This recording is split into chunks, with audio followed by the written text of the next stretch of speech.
Gachagua was able to marshal over 47%, which made the current government to be in power. And therefore, nobody can come ahead and tell me that there were no other option, and the only option was to kick Gachagua out of power through an impeachment. That purge was so personal, and I can stand to say it was an outright betrayal. Get ready for the Truth Talk, where we tackle life's most pressing issues.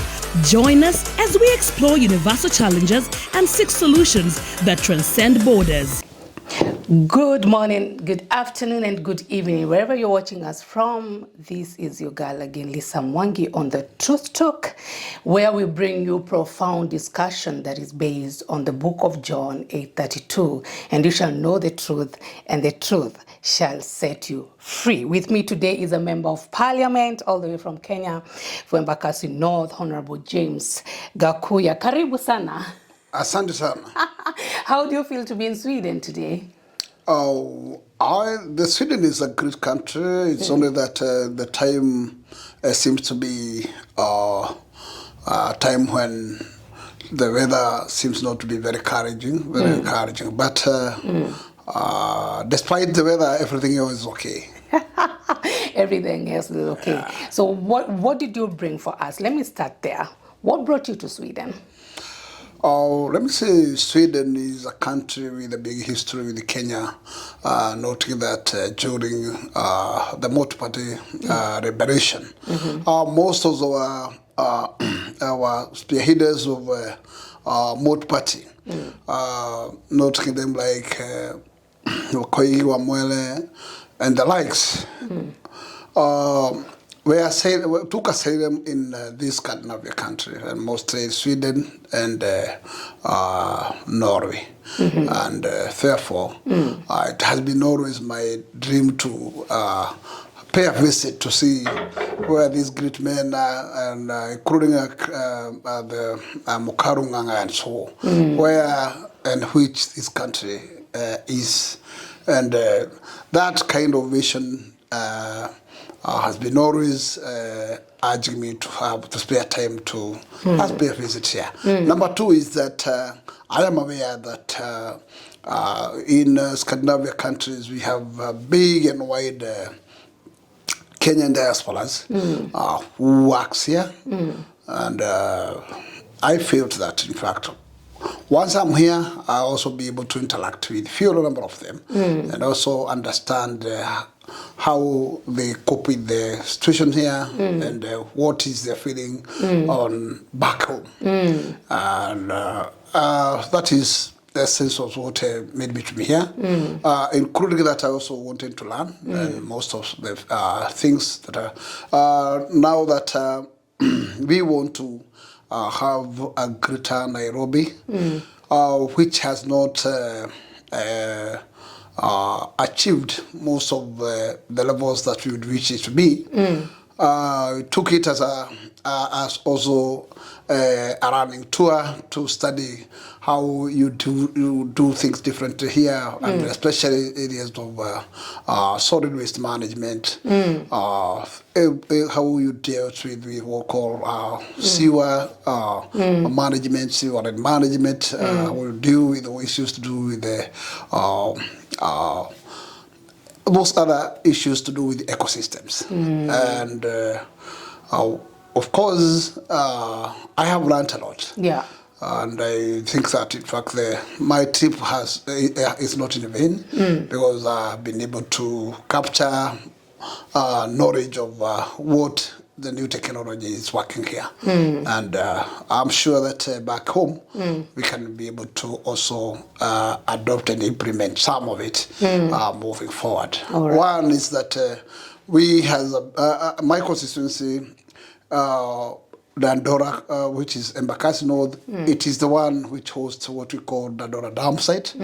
And many years we have been pushing to find a technological way of recycling that waste, but it has not come forward. And personally, I have took it as an agenda to make sure that we do it differently, so that the people living in that particular neighborhood can also be in peace in terms of environmental atmosphere, where they can also be breathing what we call fresh air, like anybody else. Don't forget that, in fact, that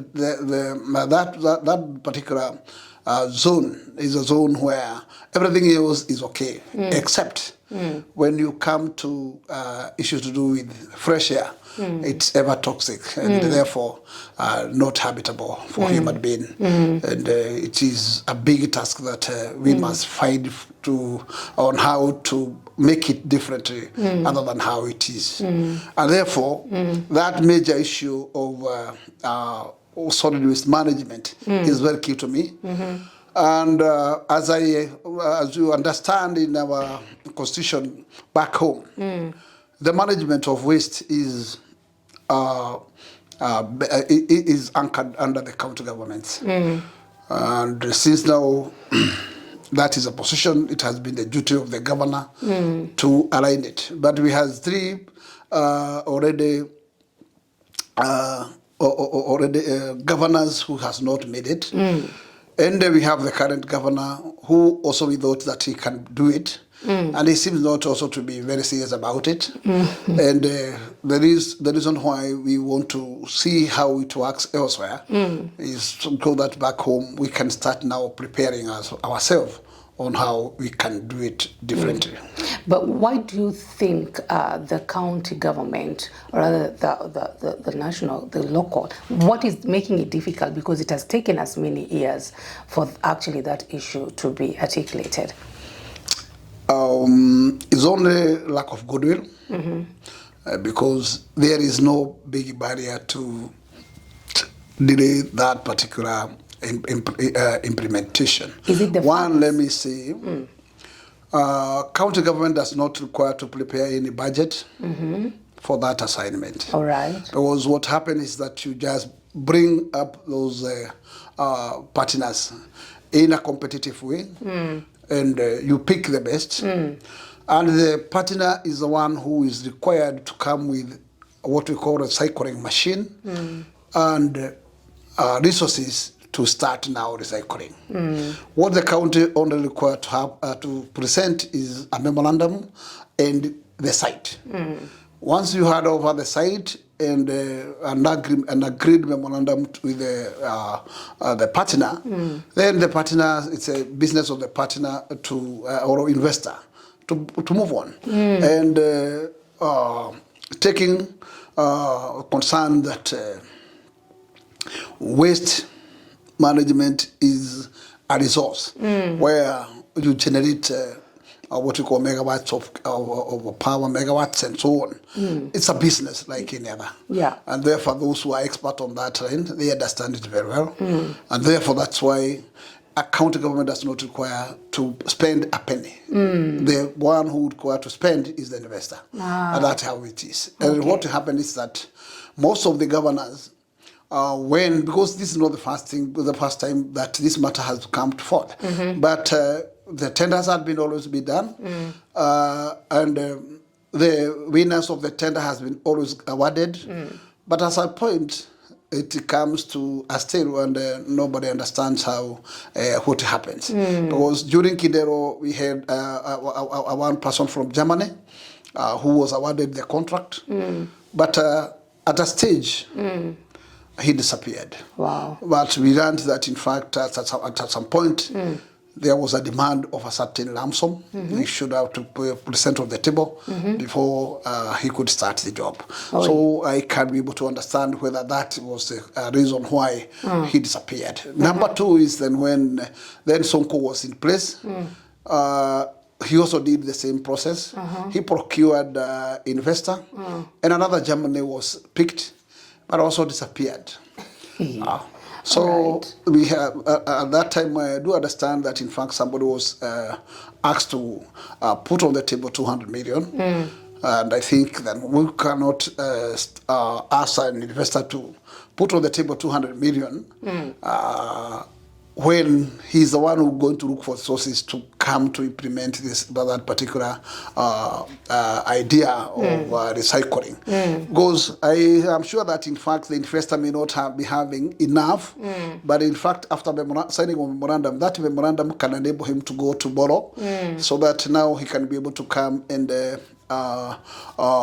make now the commencement of the project. Yes. But once at that point you demand such a serious demand, then you can scare the investor, and the investor may find it difficult, but to close the shop and more. So that's the reason why to date we have not have one. Yeah. Number two is that there is a serious cartel with those players of garbage delivery, those who does those because currently how it is done, it is zoned and tenders have been done, and those there is those men and women with capacity to carry the garbages from where they are generated to the dump site on a zoned way. But you realize that, in fact, there's a big issue that payments to them is a difficult task that the county always consider to pay on a very skewed way. No. So it has not been working efficiently at all. No. And it has become a serious cartel where people part with officers and gains a lot of tonnage of waste, which has not been accounted for. And at the end of the day, you realize somebody can be able to invoice an invoice of 300 million, but what he has done officially is less than 100 million. And therefore, we realize that an amount of 200 million or so is just paid as an heir. So it's a cartel, and I understand governors benefits a lot out of that, and that's why they skewed pay those who does kickbacks, and probably that's the reason why sometimes they are not very serious to implement the new technology way, because probably it may not remove whatever cut they does get out of it. But what can we do better, and especially when it comes to cartels in this specific One is that we have no choice but to move with new technology way, and look for a partner, provide the partner with the necessary goodwill, and do the necessary work of recycling. The area to sell the product of the megawatts is ready because KPLC is there. And it's just a matter of finding a mitigation kind of meetings with the KPLC and the contract and the investor and agree on it, how much. Because even today, KPLC has not been getting enough, and therefore it is still depending on private megawatt suppliers. So this is a big resource. And I think if we can take it on a serious note, it can be able to be a place where it can create job. And as we do not agitate for the closure of that particular dump site, but we always agitate that we need it to be done on a proper way, in an efficient manner, where we recycle and make sure that the area is habitable for human beings. And therefore, it's also as an area where the creation of job will be an inroad. And in that way, the people surrounding, and especially those who live from that particular area, youths can be big beneficiary of that. Yes. It is true that we have people who does what we call sorting of those wastes and who earns something out of it. But that's a matter that can be discussed and agreed. Those people can also be given a room to do what they do, even when the cycle is going on. That does not mean that in fact it's a big issue. Or else you can buy them off and then they can clear and somebody can change the business and do another business tomorrow. Okay, you've talked about job employment and opportunities, because right now in Kenya everybody is actually, the youths are crying out very loud that there's no job opportunities and that they are promised, but it has never happened. With the state where Kenya is right now, do you think that will ever change, that actually the youth will be able to secure these kind of jobs? There is nothing impossible. Everything is possible. Only what you need to have serious leadership. You need to have a serious and competent leadership. And that's what we are lacking, because leaders comes and make a lot of pledges and promises, but after getting to power, then they forget to what they promised to the public. Yes. And some people just find their own other ways other than what their manifestos were addressing. But if the governments which takes charge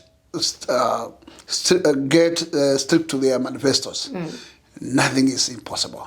So I think what we are lacking is serious leadership. And the leadership has to come to trickle from the top. Because you may having a proper leadership in the county government, but without a proper linkage with the national government, most of things can't work. Yes. Remember that you need a lot of goodwill from the national government, because the national government also has a stake, because the devolved units has also to rely over 15% of their allocations from the national government. And therefore, without a proper goodwill from the top, their things may not work. So we believe that Kenyans should work out their political journey and decide where to take the country. All right. And now that we have been hoodwinked, and I would say that during the tenure of 2 terms of Kibaki, Kenya oversaw a different route, because things were happening. Because remember, Kibaki took the country when it was almost negative economically. And he jump-started the economy just to a tune of tiger economy. And therefore, if Uhuru tenure of 10 years with William Ruto capitalized on that, I think we could have took this country far. But let me say, everybody has his own plus and his some minus, because when you, as we stand, still there is a lot that Uhuru did, and especially in the area of infrastructure. But in the areas of creation of jobs, he did a little. But remember that, in fact, once you are doing what we call infrastructure works, you are also employing. It's only that there is an area of industrialization, which is a very key to give a sustainable jobs. This is where that nobody has taken a serious note on. And that's where we need somebody serious. Because one is that we have realized that we are losing a lot, and investors are closing shops day and night. And this is due to what we call tax regime. That has been a serious effect. And number 2 is what we call industrial power. The cost of power has been a very serious embargo to our industrialization, because you realize that Kenya depends on power from Ethiopia, a portion of it, which comes in a very low cost of 6 per unit. But you realize what we generate as a country is at the tune of 28 shillings per unit. Then you can't compare the imported and what you generate. And whenever you try to find out what are the issues, there are issues that has never been addressed, and nobody wants to go that aspect to be addressed, even when the parliament sticks its fingers on it. You find that you try to even to check who are these owners of this business. You can't find them. And therefore, it's a big cartel. Let me get it's a big cartel. But in fact, to address the matter to do with recovery to industrialization. The government must address these two areas. One is that tax regime. Yes. Kenya, you realize we are almost at 49 shillings in tax regime, when Tanzania is at 29. So you can imagine there's a difference of almost 20. And Tanzania is the second. Yeah. Ethiopia is lower. Uganda is lower. And it tells you that to compete with the neighboring is very, very stiff. Because remember, whatever you manufacture here, to compete with the neighboring, it will be hard, because at the end of the day, the cost is to become too high, including now the cost of power. So we should address those two things.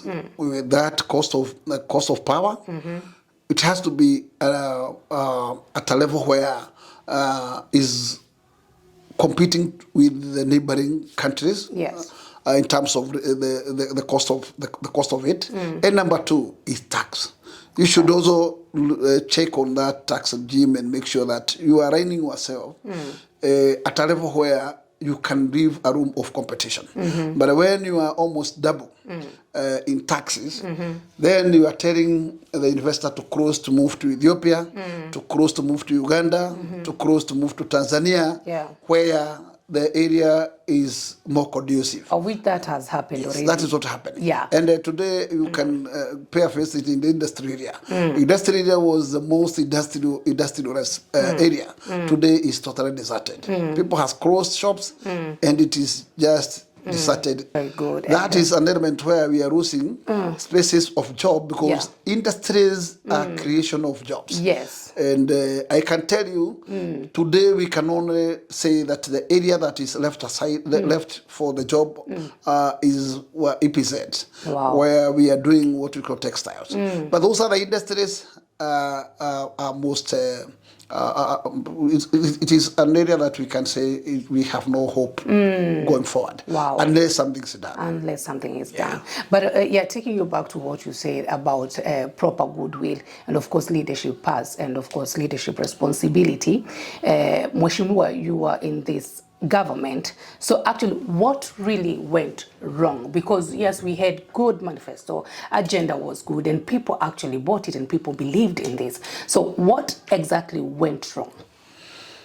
Now, yes, we started well, and we thought everything would be well. But you know, politics are the drivers to whatever agenda. So manifestos can be only driven by you cannot put politics aside.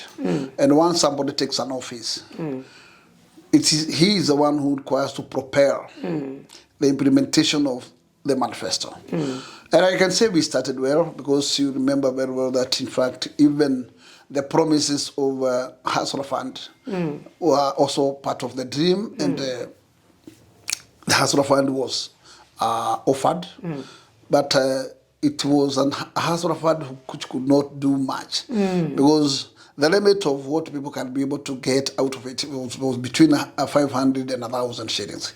In terms of maybe bringing back to our SMEs, it has been too hard, because an SME is somebody, remember that we are coming from what we call the serious effect of what we call the COVID. And the COVID destroyed that element of SMEs. And these people are the largely who were to benefit out of this Hustler Fund. Because this is where we have Mama Boga, this is where we have Boda Boda, this is where we have, these are hawkers and so on. But with 500 or 1,000, that is something that you can only borrow just to buy food, but not business. And therefore, that particular dream never worked. And unless the country decides on something else, that element is not working. People are still back to those other digital lenders with the high rates because they can be able to, somebody can be able to borrow in something sustainable, something that actually can do something.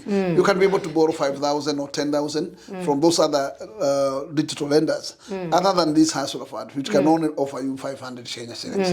So that is how it's not working. Yeah. And those are the many dreams of recovery to economy, and especially that area of industrialization. Nothing is going on. We have been putting a lot of clamor, and we have been always pushing the government to address this matter of tax regime. We are pushing the government to address this element of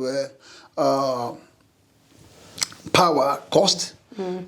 But nothing is coming. So far, there's nothing which has been realized. But we hope that, in fact, the regime can only have the goodwill from the top. Because as much as we have what we call a committee, which is vested to these particular issues, and this is Finance Committee. The Finance Committee at any stage can be mutilated. And at the end of the day, they will sing the tune of the executive. And that interference of the executive is what is making things not work. But if the independent can work independently, and its recommendations sees the light of the day, and I can assure you things can change. But without the goodwill from the top, things may not work. So there is a serious issue. And number three is that the government introduced in the Finance Bill 2022-2023, they introduced what we call export levy. And that export levy is also another serious burden. Because that export levy seems to be assisting a monopoly of a certain giant of traders. And today, if you can be able to assess what is happening in Kenya, is that you move to areas like cement and what we call steel, people in future, they may not be able to build houses any longer because of the cost. You realize now cement is heading to 1,000 per bag. The cement before that particular law was put in place was at 450.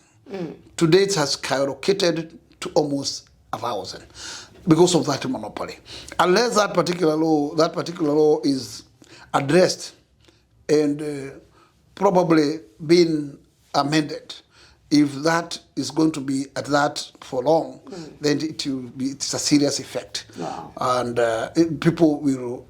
I just want to summarize by saying that the head of state is the president at the head of state. Yes. And therefore, his goodwill it carries the day. And the executives are the ones who has the power to implement. Therefore, whatever good the parliament can be able to come up with, it can be in the shell forever if the executive does not implement. So I think there is many recommendations that House has made, and those recommendations has not been implemented. But if it can be implemented, changes can be there. And we hope that, in fact, that goodwill can be seen. And my concern is that the head of state will be able to see light and found it important for the implementation of those good policies that the House has already made. Number two is also to allow the National Assembly to be independent so that its decisions can be made independently, and they can also have independent decisions when they are making their decisions. And therefore, there can be plus out of that. But the meddling of the executive to the National Assembly curtails a lot of very important issues, and maybe very important policies are shut down because of the interest from outside. Wow. Yeah. But let me ask you a personal question. As the Member of Parliament, do you still have trust in the head of state? It's not me. You as a member of parliament? That personally, I would say the head of state need to at least moderate himself and listen to the people. Listen to the people. Because what it does that is, we thought that the president is, because once you are elected on a very civil way, you're required to listen to the people. Yeah. And that's why we have public participation. And I wish that, in fact, he can listen to the people's voice. And the members of parliament are people's voice. When they speak what the people want to be done or be heard. Therefore, the clamor of the people has been high, but in fact you see that the head of state sometimes made a lot of ignorance to that. So I wish he can be able to listen to the voice of the people, he can listen to the people themselves, and if he can do what the people are desiring to be done, then there can be a change. Number two, it is also important to do the very regular public participations before he forces things. And it is also important not to bulldoze things on a bureau way, but to do things having included the voice of the people. Yeah. Do you think his advisors is advising him right? His advisors may advise him, but he may not buy their advice.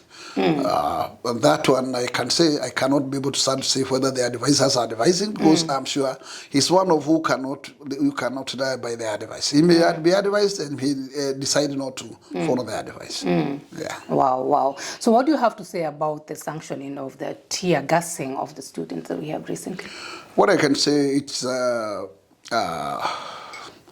we would say it is not light, and it's an awkward kind of situation. It is bad, and whether it is done by police, the police cannot do such an issue without instructions. Yeah. But it is better to put the image of the students at a high level, where everybody knows that back at home he has your own student. And what you think that your student you cannot feel, you cannot imagine be done, you should not do other students the same way. The students of Butere had made nothing wrong. And the way even to respond to them is not by tear gassing. I think you can talk to them on a better way, on another flexible way. But tear gassing students, it seems as if the country has lost a direction. And I would say the president should, action should have, if the president is serious enough, those who did that action today, action should have taken against them. Yeah. Do you think that action will be taken? We wait to see. We wait to see. Do you think that they didn't want the students? It's unfortunate. It's a total unfortunate situation. Yeah. Total unfortunate situation. Yeah. Because a sitting government who knows the importance of a child. Yes. And then you tear gas students. It's like saying we are not at the path of the Constitution, and totally we are stripped to what you call banana republic. Oh my God, we are not in a good state with you what can't imagine that action done by police officers who knows the good and the bad. Who can be able to differentiate if then they cannot differentiate? How can you do this to children? Students. Really? It's unfortunate. It's unfortunate. And since the IG has not spoken, the head of state has not spoken, then you leave it there. Leave it there. Yeah. But who is suffering? The common man. Common mwananchi. Yeah. And that's the state we are in. Yeah. And I don't know for how long we'll be in this state. That's why I've just told you. The state and the head of state. Yeah. Because he's the one who carries the mantle on the backs of the team. He may, sometimes you may think that actually he has no advisors, but he may take a decision otherwise, other than taking the advice. Yeah, it really saddens us, even us that are abroad, and we are watching this thing and we cannot believe it. But anyway, as you said, we wait. Yeah. And see. So you're one of the members of parliament that, of course, voted no to the impeachment of the second deputy president of Kenya. So what is your take about that, and where are you at the moment? One is that it is important to understand how the politics are crafted. And according to the threshold that our constitution has given to an election of a president, it is 50+1, which is very high. Yeah. And no single community alone can attain to elect a president. Yeah. And therefore, there has to be what we call accollations of parties which comes together so that they can put their effort and energy together to secure a win. And in this particular case, Gachagua was able to marshal over 47%, which made the current government to be in power.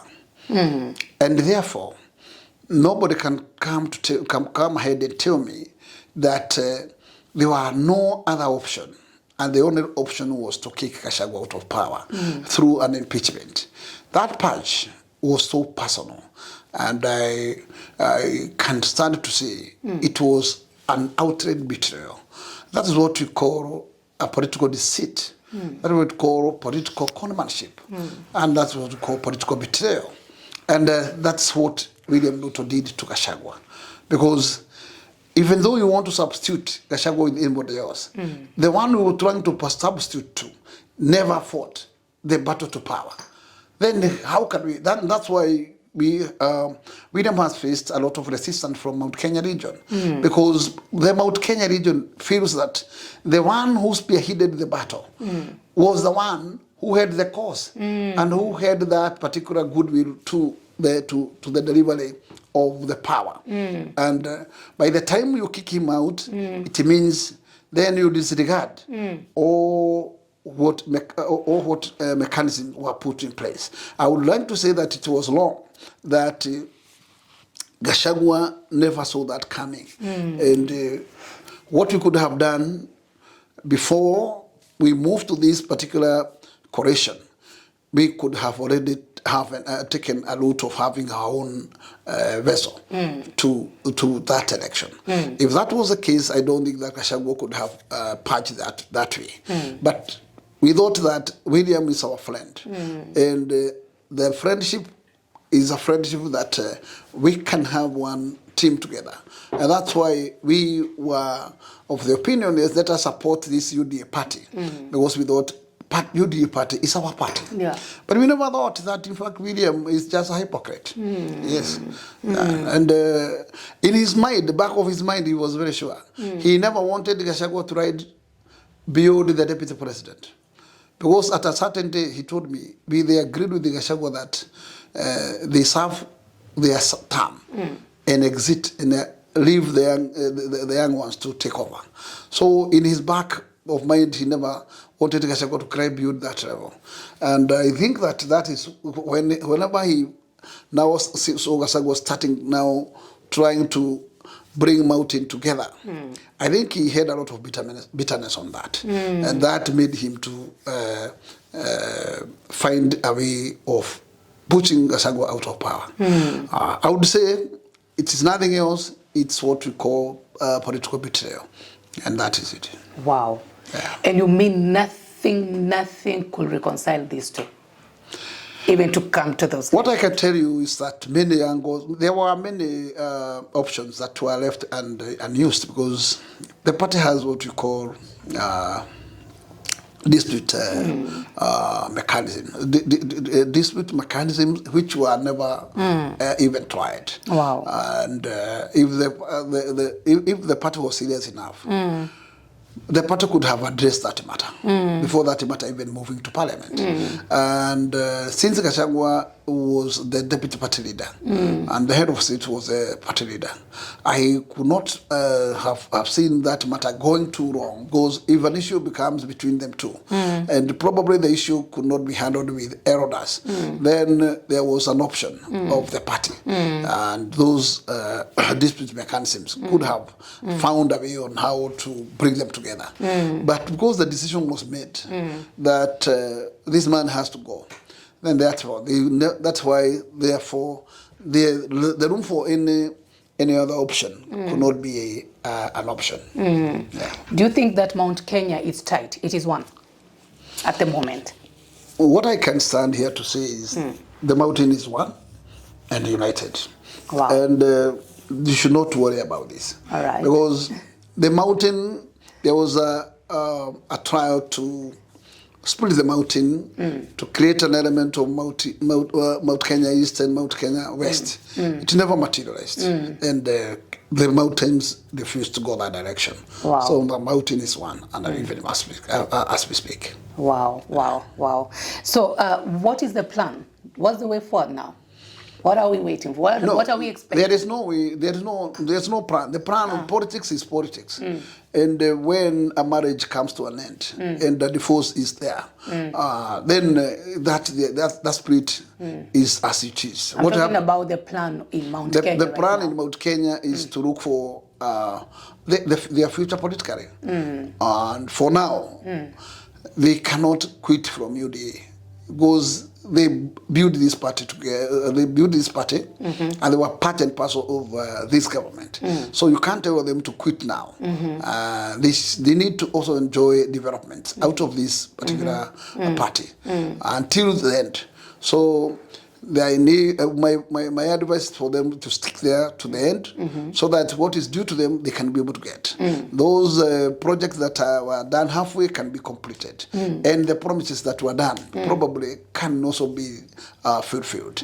But the next election, as it's offering, they have to prepare themselves. They have to prepare themselves. The journey is already kicked off, because we have seen the Gachagua joining those other men of same ideology in trying to craft another coalition. That's where Karoso Musyoka is coming, Mother Karo is coming, Kijana Wamaro is coming, Natabia is coming on, and those other fellows like Matiang'i are coming in. And I think the only person that we know his stand as of now is Raila Odinga. But in fact, maybe as the time comes, he will decide where he will be comfortably seated. But I can tell you, the offering is such a serious coalition within those kingsmen I've just talked about. And I can tell you, it's a first record. Wow.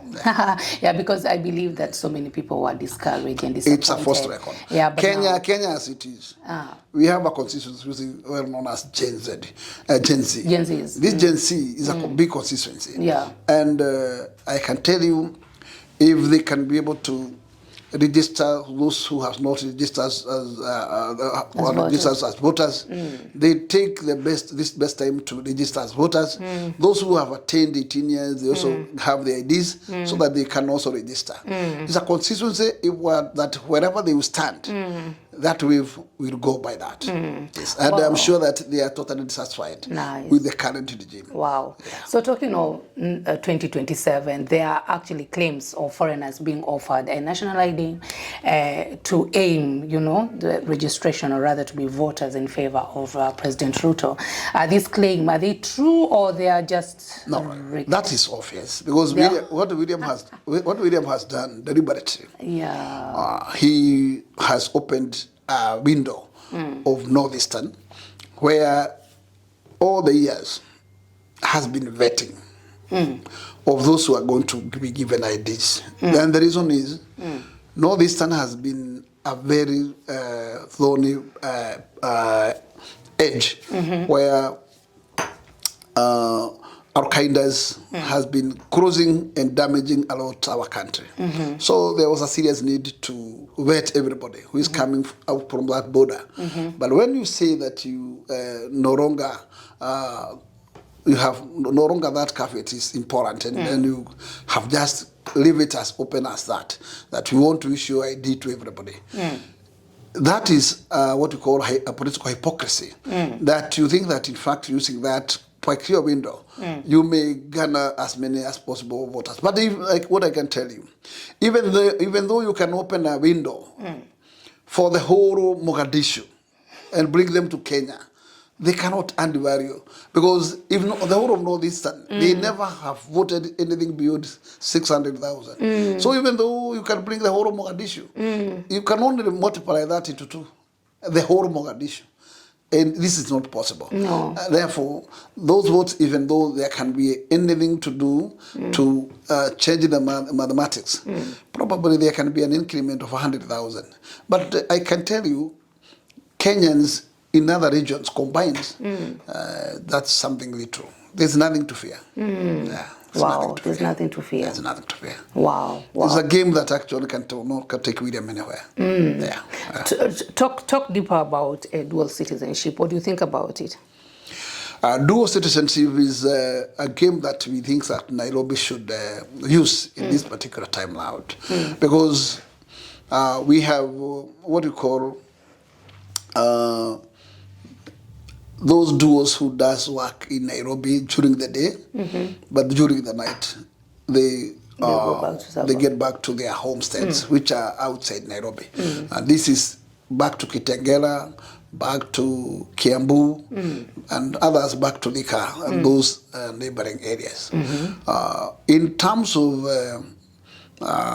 taking note of bringing back city where it should be, and make sure that the city is the place where we want. We need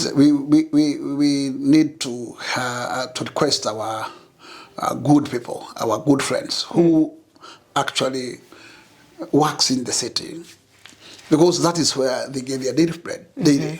And I think that is important for them to consider. And I have done this before, because I've been a member of I've been a councillor from Modhurwa. Modhurwa is where Wakulima Market is where Machakos Terminus is. If you go to Machakos Terminus, there are no houses, so those guys comes every morning, and then they disappear in the evening. They go back to where they come from. But actually, for them to elect a councillor there, they has to have a concerted effort to register from there.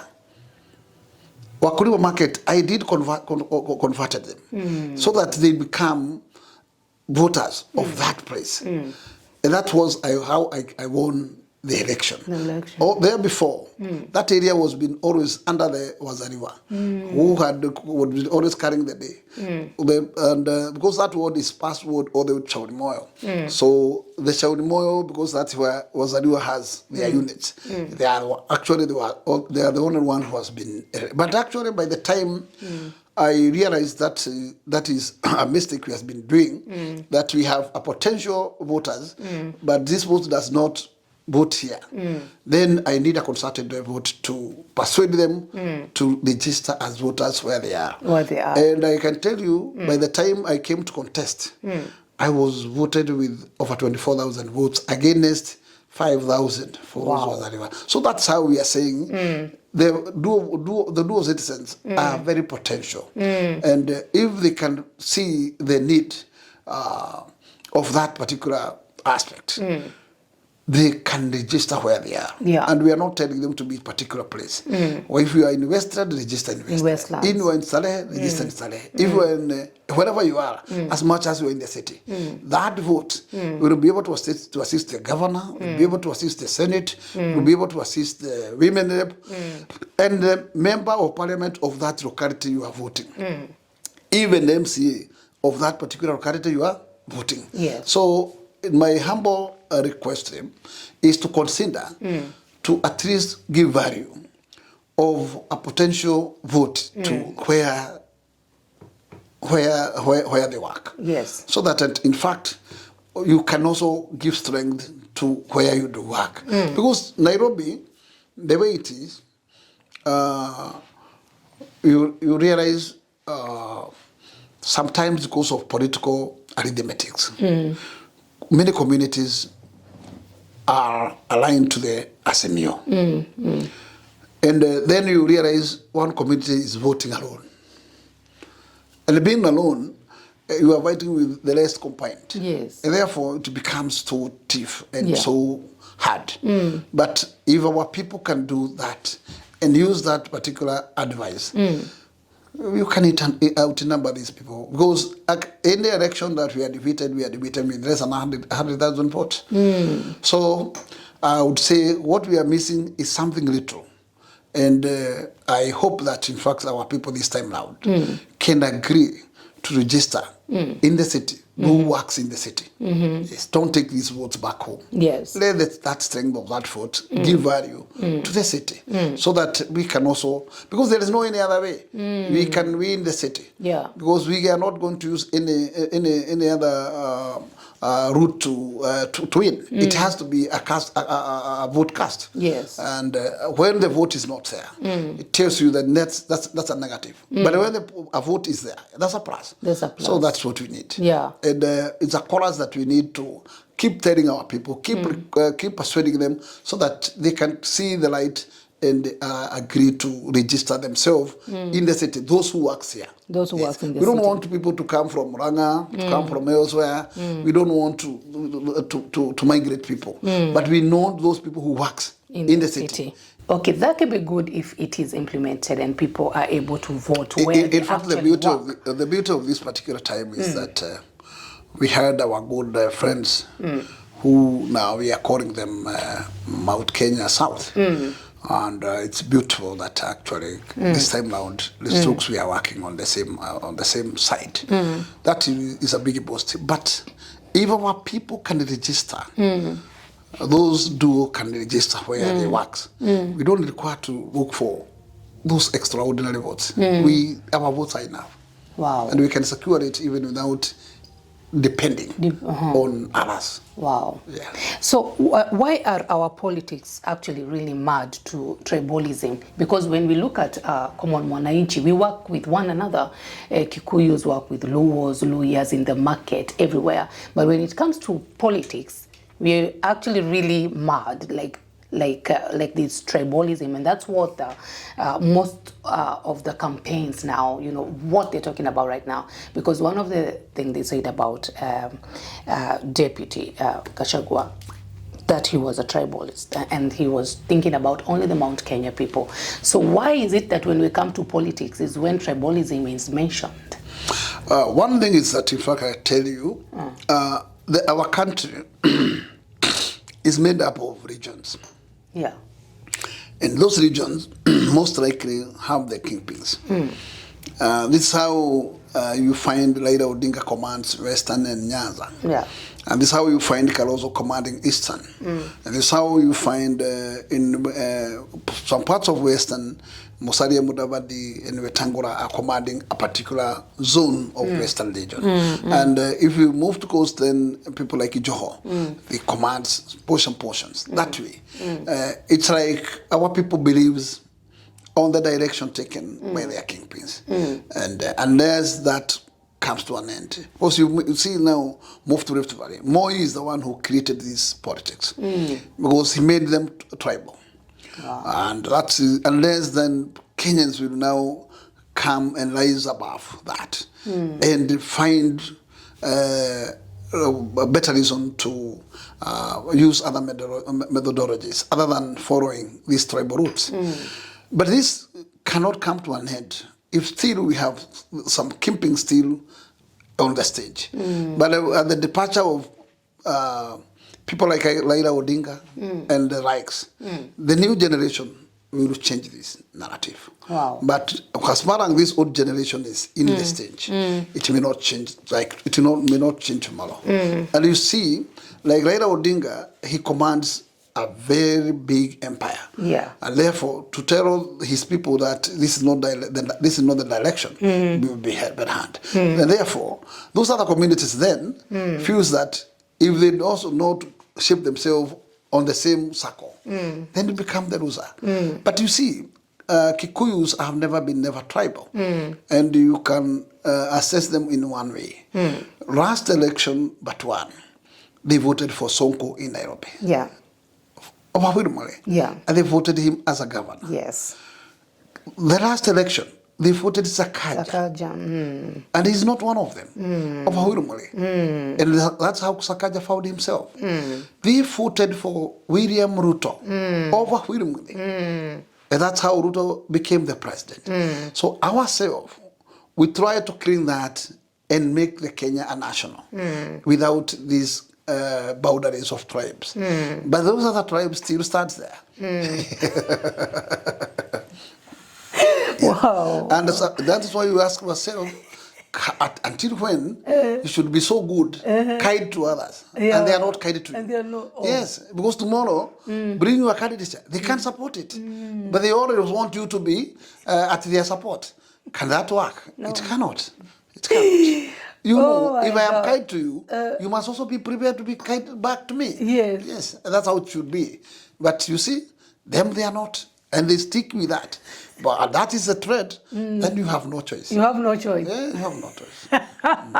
Oh, all right. Tell us, of course, there's speculation and people are talking about Honorable James Gakuya. Okay, what is your plan on 2027? One is that I have served the city in different categories because I've served the city as a councillor. I served 2 terms. Yes. As a Mudurwa civic leader. Yeah. And I wanted to contest in Kamukunji parliamentary seat. But due to what we call the result of the elimination of powderies, I found myself displaced from Kamukunji. And that's why my ward was hived from Kamukunji to Stalehe.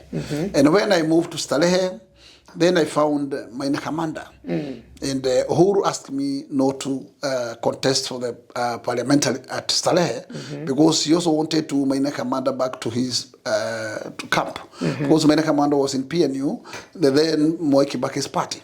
So I then decided I cannot get back to the council because I thought I am now grown to move to parliament. And that's how I found myself to Embakasi North. And I moved to Embakasi North when it was virgin because I was the first member. And I comfortably secured my first election. I was elected the second election. And lastly, I was elected the third term. But I have now decided the city is not going to the right direction. And I need now to offer myself to that particular top position of the governor so that things that are not working, I can make them work. One thing is that particular dam site. It is making me pain because the way it is managed, it is should not be. Many other things. Today, you realize our cemetery is full, and no single governor has ever took it as an issue. What we are doing is recycling the cemetery because you must leave, you must dig and leave those who are buried so that you can be able to bury the new ones. Yes. And that should be not the case. We need also to bury our dead in a comfortable way. Yes. And therefore, we should also find a way on how to look for a better cemetery where we can also burying our people.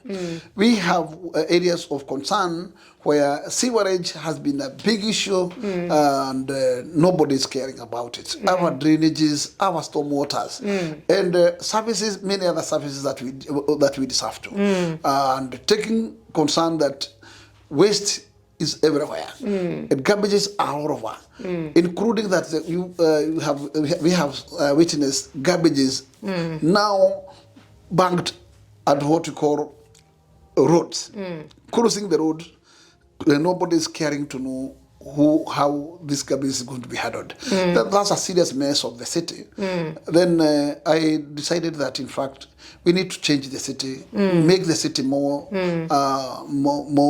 cleaner and greener. And that's what makes me to move to offer myself for the candidature of the city as a governor. As a governor. Yeah, I see your passion. Actually, you're so passionate about transport infrastructure. And actually, you've also mentioned about health and also the drainage and garbage collection, traffic congestion. But what is your plan? What is your plan? How will you make it work? Because it has not worked. No, one is that I have been said there before that, in fact, in terms of issue to do with solid waste management, only require to have a goodwill, have a partner, procure a partner, assign him, and the duty is to make sure that there is no single waste all over. So his duty is not only to recycle, but even to collect. So wherever the waste is generated, it's the duty of that partner to make sure that all that waste is collected and that is sorted. Then you move to issue to do with the metros, then that element of congestion with the CBD, you need to look for a terminal. And I have an idea that we have only a single place where we can have land. And this is Mudurwa. Mudurwa, we have a big land, which is over 50 acres, where it's just opposite to Machakos terminus. Because the space that we could have expanded the terminal in Machakos was grabbed, and houses were built. Probably to go that way, it may be a tall order. But what you need to do is to buy that land of Muthurwa, because that land was not given to the retirees by the railway. Buy them off, and then make sure that you put a terminal, which is a bigger terminal there, which can be able to handle all the metros from Eastland. Then there's another land there around Gara, where we have another land also belongs to the railway, which was under now the retiree. Buy it off, and then there construct another terminal, handle all the matatus that are coming from Bika Road. Then that way, look for those big buses of 50 seaters which can now be ferrying people from then those terminals to the CBD. That way. At a later stage, we may decide to look for those passenger railways, which can also find their way of mitigating those connections from those terminals to the town.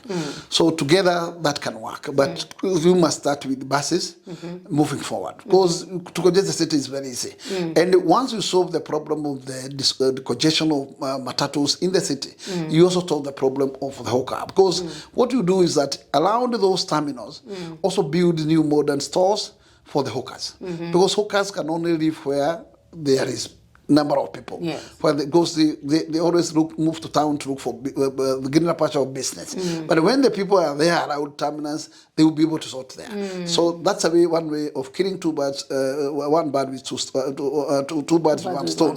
And I think doing it that way, it will be very okay. You also need to look for alternative around for those vehicles, those metros coming from Westland. You can leave railway station for those metros from Langata and South Sea. But sort everything else and make sure that the city is decongested.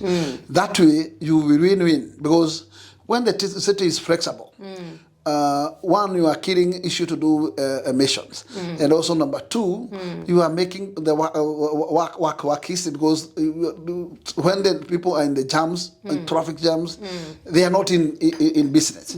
So make sure that people can be able to operate quickly. And as an example is expressway, which is now today you can be able to commute from the airport to town in 5 minutes using the expressway. So that's how we also want to see the city going through. But when the city is too congested, it means the city is doomed. And we have to do something on it. Issues to do with the sewer lines.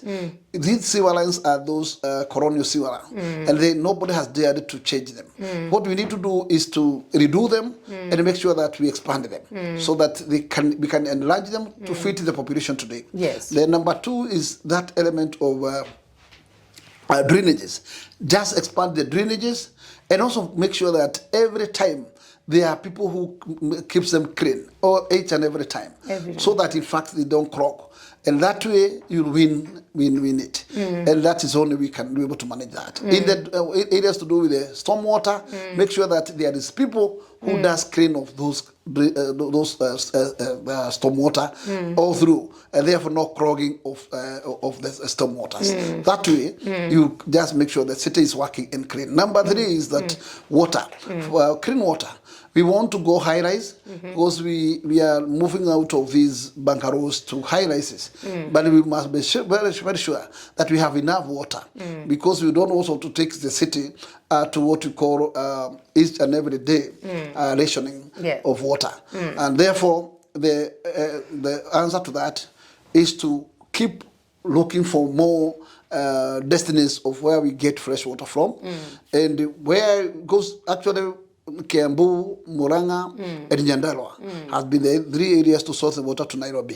What we need to be more friendly to those sources of water, and at least we get some incentive back to them, so that we can also be able to have more inroad of more water to the city. Wow. That is the only way we can manage, because the city cannot be a city without water. Yeah. And the city cannot be a city without fresh water. And therefore, number 3 is to make sure that that water is clean water always. Make sure that the waste of water, and especially the waste of water that actually is being used by car washers and other people, which is a clean water and a chlorinated water. Then find a way, those car washes, find a way that they'll be getting water from elsewhere, and delivery of that water is maybe by tankers, so that they don't keep on meddling with this clean water along the paths, because you find that they can be able to keep the water into waste every single day, and that's a lot of water. But make sure that there is very clear monitoring to make sure that they don't tamper with clean water, but they have water from those tankers which can be supplied to them. And this water is the water that, remember, the water that we sink from boreholes. Right. That water is the one that we should use to clean vehicles, but not the chlorinated water. All right. Thank you so much, Mheshimiwa, for answering our questions. Our time is much gone. And of course, I can't fail to ask you this question, that how best do you plan to involve a common wananchi in the decision-making process, like by engaging them, the resident, listening to their concern, not just platitudes? One is that, in fact, you cannot be able to be bulldozing these people that not need the body systems. Our constitution is very clear that it has to be people-driven. And people-driven is public participation. You make sure that whatever policy you want to bring, take it to the people first. Let the people own it. Yes. And therefore, when you come to implement it, you are implementing something so the people has given a go-ahead. And that's the way to go. Right. And I will assure that, in fact, whatever we want to do to the city, we first settle the idea to the people, so that we can buy people together, and whenever we want to move to implementation, we are not finding hard times to implement. Wow. Yeah. Wow, that is good. If elected as governor of Nairobi, so what step will you take to put our city of Nairobi a firmer financial footing? One is that, let me say, in order for us to be prudently serving the people, we need to use the resources prudently. Number 2, we must also make our people understand why they should also pay what is due to the county. This is areas to do with the rates, this is areas with licenses, areas to do parkings on all this. But what we must also guarantee our people is that service delivery is key, and they must be always finding that the back services, because what you need to do is to pay taxes and get services back, and that is the way to go. Number 2 is that I am aware that our youth are in critical condition today, and then we number of almost 70% of youth are jobless, and therefore we have a big duty to do. I cannot be able to promise to Nairobians that being the governor, I will employ everybody. But what we can do, we can have 3 categories of working. One, we should look for what we call kazi mtaani, for those one who have no skills. Those we can look for them, those kazi mtaani, back to them. Number 2 is that we also look for what we call ICT hubs for those who are in the what we call the digital superhighway, so that actually every ward we can have a hub, an ICT hub, so that at least we can be able to incorporate them there. Number 3 is to make sure that we create, we construct TVETs every constituency, so that people can be skilled.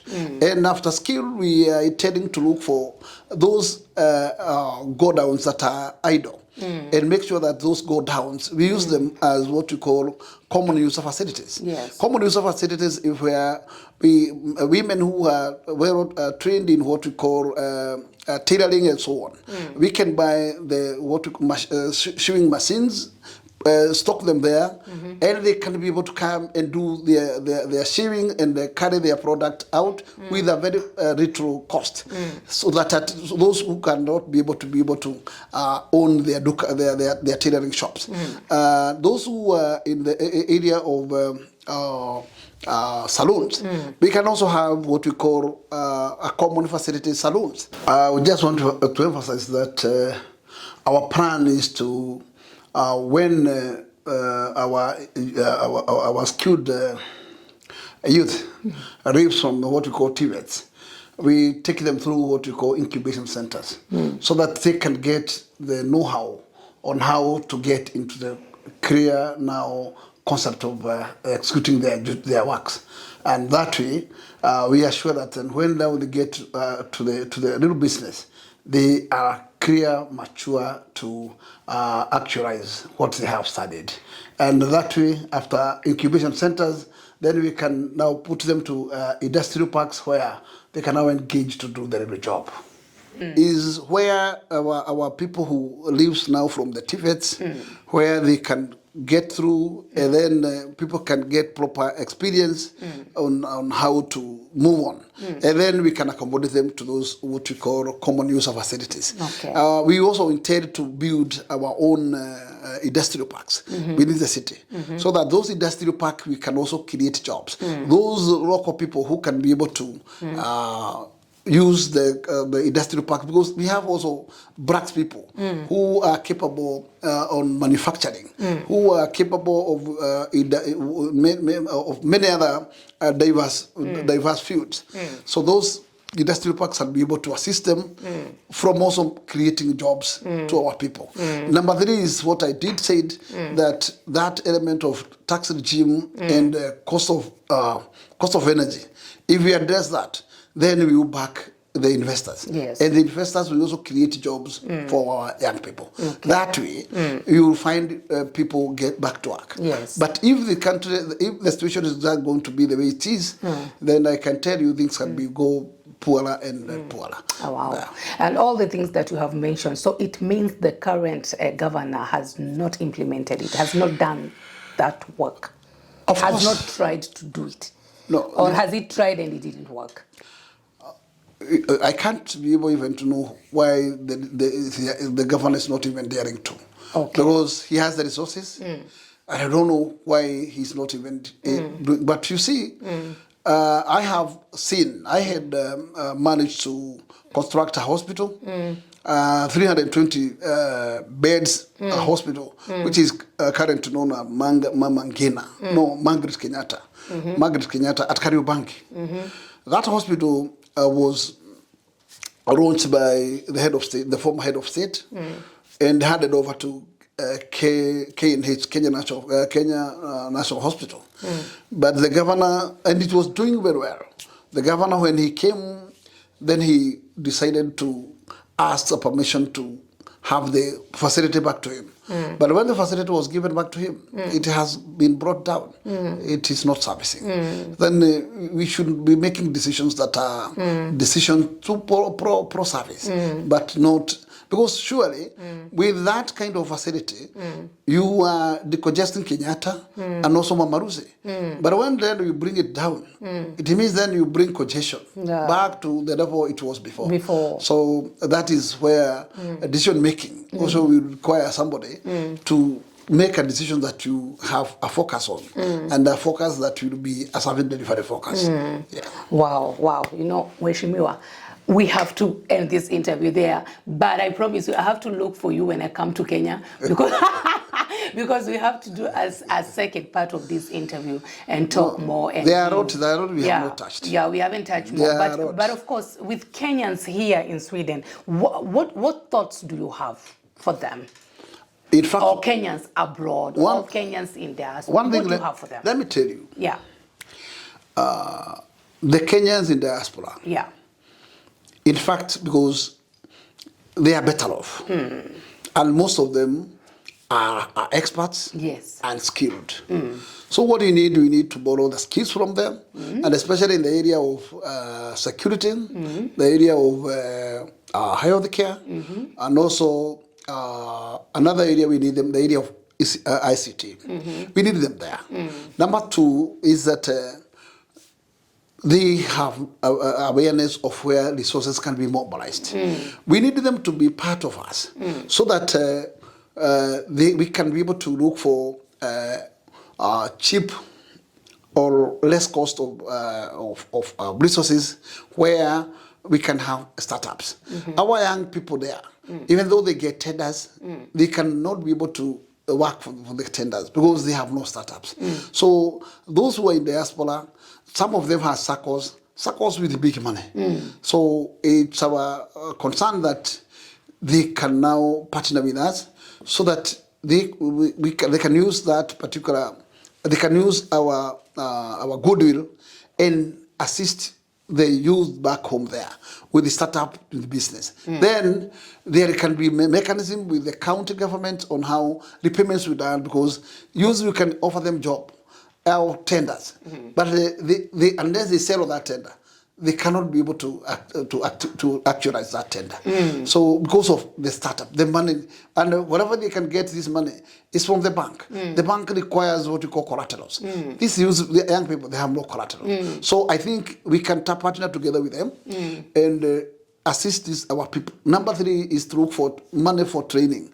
They can also assist us from training our people how to be serious business people, or how to use resources in terms of business. That way, they have that capacity. And number three is that back home, there is business for them to do. Those who have the resources and who are skilled probably in those areas of technical, they can also be doing buying tenders as equivalent to the others. Isn't around China and everybody to buy these tenders. They can as well do. And once they do the business, we can be there to make sure that we guarantee their money. When they work, they are paid. And if that is done, I think we can assist each other. Because I have seen that foreigners are the one who are reaping everything. And they are reaping everything as if our people are nowhere. I think, but one thing is that we have a problem back home, that we have only a pending bill kind of county and national government. We need to be serious enough and come to that, to end of that kind of trend, and make sure that in fact, when you tender when you are sure the money is in the account, and make sure that when the people does the service, they give you the service and you pay the service after the service delivery. And I think that's the only way we need to go. Because you are killing our local people and making sure that in fact we expose them to the auctioneers every day. Because they do their best. They move to the family bank, they move to the equity bank, they borrow, they complete projects, but you don't pay them. But they are hunted by this bank to the end, and at the end of the day, then the fellow is being auctioned, and until the last penny. So we are killing our people, and this should not be a trade. We should change this trade and make sure that we are people friendly, and when people offer you a service, pay the service back. What makes us sad, Kenyans abroad, is when you are here, you're working very hard, and then it's time to go home. Kenya is our home. Then you go to the airport, you have your 2 phones with you, your laptop, and they want to tax it. What for? They ask you to open up your bag, and they take everything, and they look. No, what is that for? This is this regime. But the previous regime was not the threat. But that's what we're saying. We need to take the whole regime home. The national government regime and the county regime. Because this is not the way to be. No. Yes. Because Kenyans are Kenyan citizens, wherever they are. Where they are coming home, you need to welcome them home. Yeah. But you don't need to treat them as if they are foreigners. Yeah. All right. Thank you so much, Mheshimiwa. We are so happy. Truth Talk is very, very happy and privileged to have you sit there and share your wisdom. And we wish you all the best. To our viewers, thank you so much for watching that episode. We believe that it has been educative and you have learned a lot. And don't forget to like, share, and to subscribe to this channel as you share the word. And We are grateful that you are staying put, and we are grateful that your feedback are so amazing. Please, let's continue pushing and encouraging one another, and more so loving one another. See you next time. Bye. Get ready for the Truth Talk, where we tackle life's most pressing issues. Join us as we explore universal challenges and seek solutions that transcend borders. Our special guests share their expertise and insights to empower communities worldwide. Stay tuned for thought-provoking conversations that can make a difference in your life, no matter where you are.